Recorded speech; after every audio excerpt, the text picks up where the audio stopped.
paz do Senhor Jesus a todos. Nós estamos no nosso programa diário de leitura da Bíblia. Paz do Senhor, pastor Fábio. Paz do Senhor, Andréia. É uma alegria para nós estarmos juntos, para reservarmos, esse tempo do nosso dia em comunhão para lermos a palavra do Senhor. Estamos fazendo uma leitura sequencial da nossa Bíblia. Já estamos no livro de Números. Seguimos juntos aí nessa jornada, lendo juntos a palavra de Deus. Terminamos o capítulo 6 no episódio anterior, de uma forma maravilhosa, como o Senhor disse que os filhos de Israel deveriam abençoar, os seus filhos. E aí é uma oração, o Senhor te abençoe e te guarde, o Senhor faça resplandecer o seu rosto sobre ti, tenha misericórdia de ti, o Senhor sobre ti levante o seu rosto e te dê a paz. E assim nós encerramos o capítulo 6 do livro de Números, e hoje nós vamos dar sequência a partir do capítulo 7, Números capítulo 7, vamos ler juntos, cada um aí com a sua Bíblia, vamos fazer essa leitura. E aconteceu, no dia em que Moisés acabou de levantar o tabernáculo e o ungiu e o santificou e todos os seus vasos, também o altar e todos os seus vasos, e os ungiu e os santificou, que os príncipes de Israel, os cabeças das casas de seus pais, os que foram príncipes das tribos que estavam sobre os que foram contados, ofereceram e trouxeram a sua oferta perante o Senhor, 6 carros cobertos e 12 bois. Por 2 príncipes um carro, e por cada um boi, e os trouxeram diante do tabernáculo. E falou o Senhor a Moisés, dizendo: toma os deles, e serão para servir no ministério da tenda da congregação, e os darás aos levitas, a cada qual segundo o seu ministério. Assim Moisés tomou os carros e os bois e os deu aos levitas. 2 carros e 4 bois deu aos filhos de Gerson, segundo o seu ministério. E 4 carros e 8 bois deu aos filhos de Merari, segundo o seu ministério, debaixo da mão de Itamar, filho de Arão, sacerdote. Mas aos filhos de Coate nada deu, porquanto a seu cargo estava o santuário e o levavam aos ombros. E ofereceram os príncipes para a consagração do altar no dia em que foi ungido. Ofereceram, pois, os príncipes a sua oferta perante o altar. E disse o Senhor a Moisés: cada príncipe oferecerá a sua oferta, cada qual em seu dia, para a consagração do altar. O que, pois, no primeiro dia ofereceu a sua oferta foi Naasson, filho de Aminadab, pela tribo de Judá. E a sua oferta foi um prato de prata do peso de 130 siclos, uma bacia de prata de 70 siclos, segundo o ciclo do santuário, ambos cheios de flor de farinha amassada com azeite para oferta de manjares. Uma taça de 10 siclos de ouro cheia de incenso. Um novilho, um carneiro, um cordeiro de 1 ano para holocausto. Um bode para expiação do pecado e para sacrifício pacífico 2 bois, 5 carneiros, 5 bodes, 5 cordeiros de 1 ano. Esta foi a oferta de Naasson, filho de Aminadab. No segundo dia, fez a sua oferta Natanael, filho de Suar, príncipe de Issacar. E pela sua oferta ofereceu um prato de prata, do peso de 130 siclos, uma bacia de prata de 70 siclos, segundo o ciclo do santuário, ambos cheios de flor de farinha amassada com azeite para oferta de manjares. Uma taça de 10 siclos de ouro cheia de incenso, um novilho, um carneiro, um cordeiro de 1 ano para holocausto, um bode para expiação do pecado e para sacrifício pacífico, 2 bois, 5 carneiros, 5 bodes, 5 cordeiros do ano. Esta foi a oferta de Natanael, filho de Suar. No terceiro dia, ofereceu o príncipe dos filhos de Zebulon, Eliabe, filho de Elon.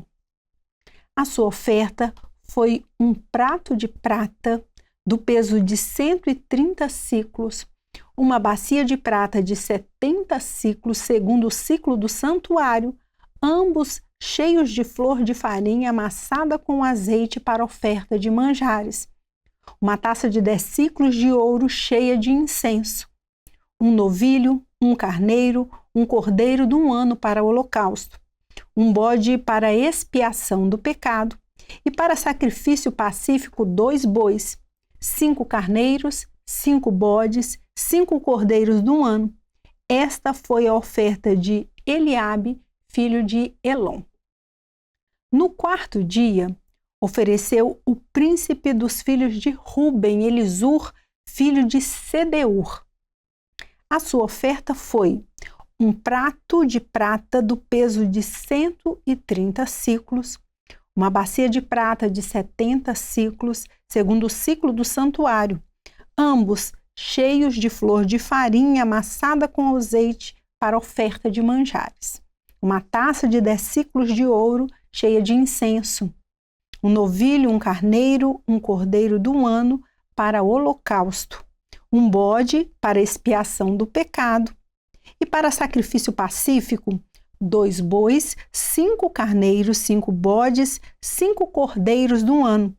Esta foi a oferta de Elisur, filho de Sedeur. No quinto dia, ofereceu o príncipe dos filhos de Simeão, Selumiel, filho de Surizadai. A sua oferta foi um prato de prata do peso de 130 siclos, uma bacia de prata de 70 siclos, segundo o ciclo do santuário, ambos cheios de flor de farinha amassada com azeite para oferta de manjares.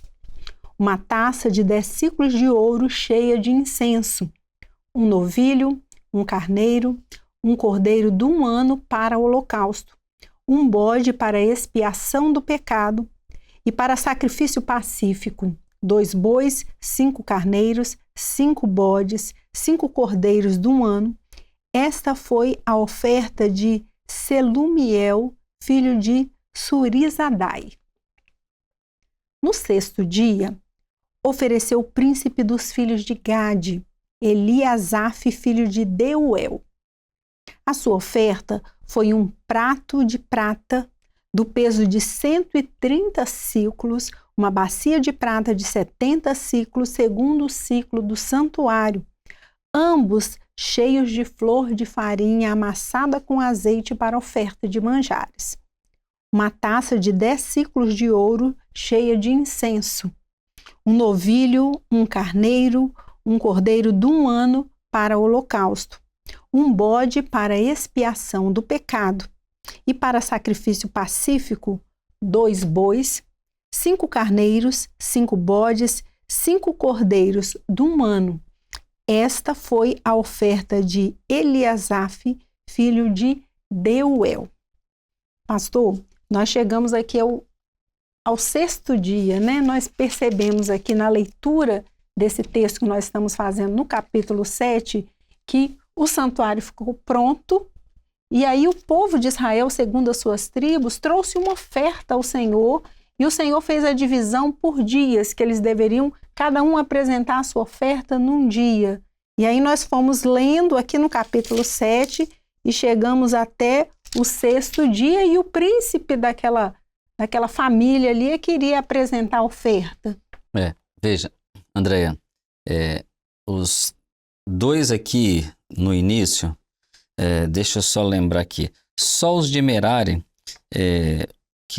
os filhos de Merari que não receberam os filhos de Coate não receberam aqueles carros e os bois no começo. Ah, não. Então vamos só lembrar uma coisa antes, então, né? Porque vamos partir daí pelo que o senhor está falando. Quando o povo chegou com oferta para apresentar, o Senhor disse a Moisés que ele deveria dar àqueles que seriam ali os sacerdotes, que iriam... É porque tinham os ministérios. Então, Sim. a família, o grupo de Gerson e o grupo de Merari, esses ganharam carros e bois por conta do trabalho que Deus já havia determinado para eles, do ministério, porque eles iam carregar o tabernáculo. Isso, o ministério da carga, que a gente viu no capítulo anterior. Isso daí. E agora, os filhos de, como fala assim, os filhos de Coate, nada deu no versículo 9, porquanto seu cargo estava no santuário e levariam nos ombros. Então, então a gente só ganha aquilo que é necessário da parte de Deus para o trabalho diante do Senhor. O Senhor chamou, olha só como é que Deus faz. Deus chama, determina, institui quem vai fazer e ele vem agora com todo o recurso para que as pessoas tenham condição de executar aquilo que o Senhor queria que eles fizessem. Então, Deus primeiro chama, depois capacita. O recurso de todos nós para servirmos o Senhor no ministério, no trabalho, como levitas que somos no trabalho do Senhor, o recurso está após o chamado, dentro do chamado, não está fora. Não, eu vou me capacitar para depois eu fazer. Não, não é assim. Deus chama e capacita. E aí, a cada dia, depois, os grupos de Israel, os príncipes de Israel, cada um deveria trazer aquela oferta ao Senhor, porque ia começar agora o santuário, ele precisava ser santificado. Então, os ciclos de prata, ciclos, a gente fala assim, os ciclos medida, era né? uma medida de metal, que era estabelecida, e então tinha os ciclos, a medida de metal de ouro, de prata, de bronze. Aqui é sempre aqui de prata, né, que está trazendo aqui, né, os ciclos de prata. Nessa oferta inicial aqui. Os ciclos de prata, porque a prata depois a gente vai ver que representa aquele preço que foi pago por Jesus, é o preço da salvação, né, da redenção. Então, a purificação do tabernáculo no primeiro culto, naquilo que aconteceu, a prata que era trazida diante do Senhor. E é muito interessante nós prestarmos atenção aqui nesse detalhe. Nós já estamos encerrando o nosso episódio, mas quando o Senhor fala aqui que os coatitas, né, eles não receberam os bois, por quê? Porque eles deveriam levar o santuário sobre os ombros, né? Os outros que fariam a carga das estacas, das cortinas, né, das peles de texugo, dos outros utensílios, eles levariam aquilo em varais, e os varais estariam ali sobre os animais, que foram os bois que eles receberam. Mas os coatitas, que estavam sobre a carga deles, levar o santuário, eles levariam sobre os seus ombros. Lá na frente, quando nós formos ler a respeito de Davi, quando ele foi buscar a arca do santuário do Senhor, que colocou sobre carros, e aquilo ali, depois, aqueles que tocaram, eles acabaram morrendo. E aí Davi, depois, lendo o texto da palavra do Senhor, ele descobriu, não, nós devemos levar a arca do santuário sobre os ombros. E onde está isso? Aqui, irmãos, nós acabamos de ler aqui no capítulo 7. Né, o conhecimento, né? A leitura da palavra do Senhor nos faz compreender. Faz uma marquinha na sua Bíblia, depois Isso. Quando estiver lá na frente, você volta para estudar a palavra de Deus. Aqui é uma leitura, né, irmã Andréia? É verdade. Aqui é uma leitura. Amém? Amém, irmãos? A paz do Senhor Jesus a todos. Paz do Senhor, pastor Fábio. Paz do Senhor.